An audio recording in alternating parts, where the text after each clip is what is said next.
ബുദ്ധിമുട്ട് അനുഭവിക്കുന്ന ഒരു സാഹചര്യം. സ്വാതന്ത്ര്യം നേടി 7 പതിറ്റാണ്ടുകൾ കഴിഞ്ഞിട്ടും നമ്മളുടെ രാഷ്ട്രത്തിന് ഒരു നീതി പുലരുന്ന ക്ഷേമം രാഷ്ട്രശില്പികൾ സ്വപ്നം കണ്ടിട്ടുണ്ടെങ്കിൽ അത് പ്രാബല്യത്തിൽ വരുത്തുവാൻ ഇന്ന് കഴിഞ്ഞിട്ടില്ല എന്നുള്ളത് വാസ്തവമാണ്.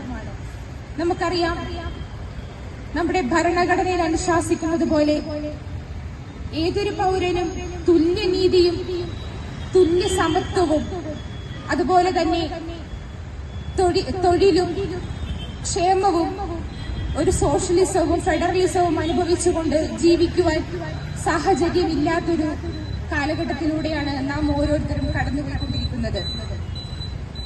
ഈ കഴിഞ്ഞ 2024 ജനുവരി 26 റിപ്പബ്ലിക് ദിനത്തില് രാഷ്ട്രപതി നയപ്രഖ്യാപന പ്രസംഗത്തിലും അതുപോലെ തന്നെ ഫെബ്രുവരി 1 നടന്ന നിർമ്മല സീതാരാമന്റെ ബഡ്ജറ്റ് പ്രസംഗത്തിലും വളരെ പ്രാധാന്യമർഹിച്ചുകൊണ്ടാണ് മുത്തലാഖ് വിഷയവും അതുപോലെ തന്നെ രാമക്ഷേത്ര നിർമ്മാണവും അവർ അവിടെ സംസാരിച്ചത്. ഇത്തരത്തിൽ 2 വിഷയങ്ങൾ ബഡ്ജറ്റ് അവതരണത്തിൽ അവർ അവതരിപ്പിക്കുമ്പോൾ അവർക്ക് വളരെ അഭിമാനമെന്നാണ് അന്ന് അവിടെ സംസാരിക്കുകയുണ്ടായത്. എന്ന് പറഞ്ഞാൽ ഒരു വംശീയ രീതിയിലുള്ള പ്രസംഗമാണ് അവരോട് അവതരിപ്പിക്കുന്നതെങ്കിലും അവർക്ക് അവതരിപ്പിക്കുന്നതിൽ അഭിമാനമെന്നാണ് പറയുന്നത്. എന്നാൽ ഇന്ന് രാജ്യത്തിന്റെ അവസ്ഥ നോക്കുകയാണെങ്കിൽ ദാരിദ്ര്യത്തിലും അതുപോലെ തന്നെ തൊഴിലില്ലായ്മയിലും കിടന്ന് ഉഴലുന്ന ഒരു സാഹചര്യം.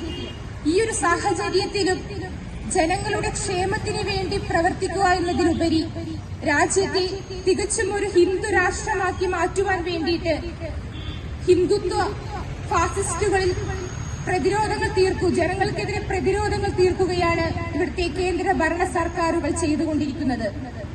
നമുക്കറിയാം, 1950 സ്ഥാപിതമായിട്ടുള്ള വളരെ ബൃഹത്തായിട്ടുള്ള ഒരു ഭരണഘടനയാണ് നമ്മുടെ ഇന്ത്യ രാജ്യത്ത് ഇന്ന് ഉള്ളത്. എങ്കിൽ ആ ഭരണഘടനയിൽ അനുശാസിക്കുന്നത് പോലെ അല്ലെങ്കിൽ ഭരണഘടനയിൽ പറയുന്നത് എങ്ങനെയായിരിക്കണം രാജ്യത്തിലെ പൗരന്മാർ എങ്ങനെയായിരിക്കണം, ആരെല്ലാം ആയിരിക്കണം രാജ്യത്തെ പൗരന്മാർ, അവർക്ക് ലഭിക്കേണ്ട നീതി, സമത്വം, അവകാശം ഇവയെല്ലാം എന്തായിരിക്കണമെന്ന് വളരെ വിപുലമായി രചിച്ചിരിക്കുന്ന ഒരു ഭരണഘടനയാണ് നമ്മുടെ ഇന്ത്യ രാജ്യത്ത് നിലനിൽക്കുന്നത്. എങ്കിൽ നമ്മളിവിടെ ശ്രദ്ധിക്കേണ്ടത്, ഇത്തരത്തിലൊരു ബൃഹത്തായ ഭരണഘടന നമ്മുടെ ഇന്ത്യ രാജ്യത്തുണ്ടെന്ന് പറയുമ്പോഴും ഭരണഘടനയിൽ അനുശാസിക്കുന്ന ആ ഒരു തുല്യനീതിയും സ്വാതന്ത്ര്യവും സമത്വവും സോഷ്യലിസവും ഫെഡറലിസവും ഇതെല്ലാം അനുഭവിച്ച് തന്നെയാണോ നാം ഇന്ത്യക്കാർ ഇവിടെ ജീവിക്കുന്നത് എന്നുള്ളതാണ്. അല്ലെങ്കിൽ ഇന്ത്യക്കാർ അങ്ങനെയാണോ ജീവിക്കുന്നത് എന്ന് നമ്മൾ എല്ലാവരും തന്നെ ഒന്ന് ആലോചിക്കേണ്ടിയിരിക്കുന്നു.